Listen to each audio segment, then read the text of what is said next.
Hi అండి, welcome to my channel. అందరూ బాగున్నారా అండి?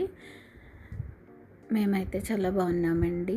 మీరు కూడా బాగోవాలని కోరుకుంటున్నాను. ఇదైతే మ్యాంగో జ్యూస్ అయితే చేస్తున్నానండి. జ్యూస్ అయితే ఎలా చేసుకోవాలో చూడండి. ఇదైతే బయట మనం ఫ్రూటీ తాగుతాం కదండి, అలాగనే ఉంటుంది. ఇలా చేసుకొని చూడండి. ఇదైతే పచ్చి మామిడికాయ ఒకటి, మామిడి పండు ఒకటి తీసుకోవాలి. ఇలా అయితే 2 ముక్కలు చేసుకొని ఇది ఇది అయితే కుక్కర్లో వేసుకొని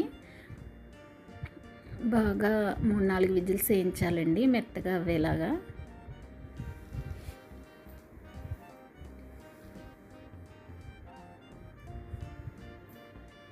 ఇదైతే కుక్కర్లో పెట్టేసుకొని 4 విజిల్స్ వేయిస్తే సరిపోతుందండి, మెత్తగా అయిపోతుంది. మెత్తగా అవ్వకపోతే కనుక చల్లారబెట్టి మిక్సీలో కూడా వేసేసుకోవచ్చు. ఈ వీడియో పూర్తిగా చూసి మీకు నచ్చితే లైక్ చేసి, కామెంట్ చేసి, సబ్స్క్రైబ్ చేసుకొని ఛానల్ని సపోర్ట్ చేయండి. ఇలా అయితే మ్యాష్ చేసుకోవచ్చండి. అంతగా మెత్తగా అవ్వకపోతే మిక్సీ చేసేసుకొని వడకెట్టేసుకుంటే జ్యూస్ అయితే రెడీ అయిపోతుందండి. చాలా ఈజీగా అవుతుందండి.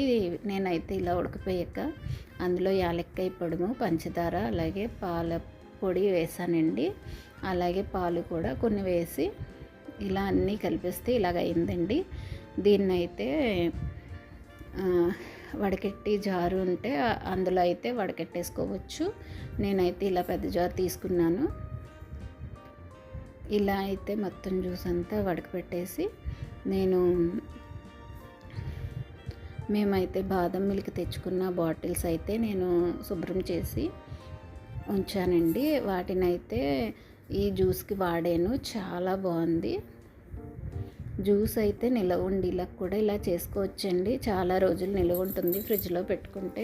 ఫ్రిడ్జ్లో పెట్టేసుకుంటే ఎప్పుడన్నా అప్పుడైతే మ్యాంగో సీజన్ అయిపోతుంది కదండి. మ్యాంగో సీజన్ అయిపోయేటప్పటికి ఇలా రెడీ చేసుకుని పెట్టుకుంటే మనకి సీజన్ తర్వాత కూడా మనం తీసుకుని తాగొచ్చు అన్నమాట. ఇంట్లోనే రెడీ చేసి పెట్టుకుంటే ఎలాంటి కల్తీ లేకుండా ఇంట్లో ఇలా రెడీ చేసి పెట్టుకుంటే చాలా బాగుంటుంది జ్యూస్ అయితే. నేను ఇలా బాటిల్లో వేసుకుని ఇందులోని జీడిపప్పు, బాదం పప్పు కూడా చిన్న చిన్న ముక్కలు చేసుకుని వేసానండి. ఇంట్లో అందరికీ అయితే చాలా బాగా నచ్చిందండి. పిల్లలకు కూడా భయపడకుండా ఇవ్వచ్చు అన్నమాట. ఎక్కువ తాగొచ్చా అని ఆలోచించక్కర్లేదు. చిన్నపిల్లలు జ్యూస్ కావాలని పేచి పెడతారు కదండి, అలాంటప్పుడు ఇలా జ్యూస్ చేసుకొని ఉంచుకుంటే ఈ జ్యూస్ తీసి ఇవ్వచ్చు.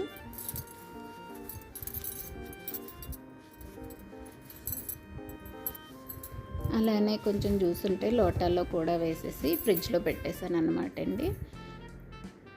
ఇలా చేసుకొని చూడండి. మీకు ఎలా వచ్చిందో కామెంట్ చేసి చెప్పండి. చాలా చాలా బాగుంటుంది అనమాట అండి జ్యూస్ అయితే. బయట ఫ్రూటీ ఎలా ఉంటుందో అదే టేస్ట్లో ఉంటుంది. మీకు నచ్చిందని అనుకుంటున్నాను. పూర్తిగా చూసినందుకు థ్యాంక్ యూ.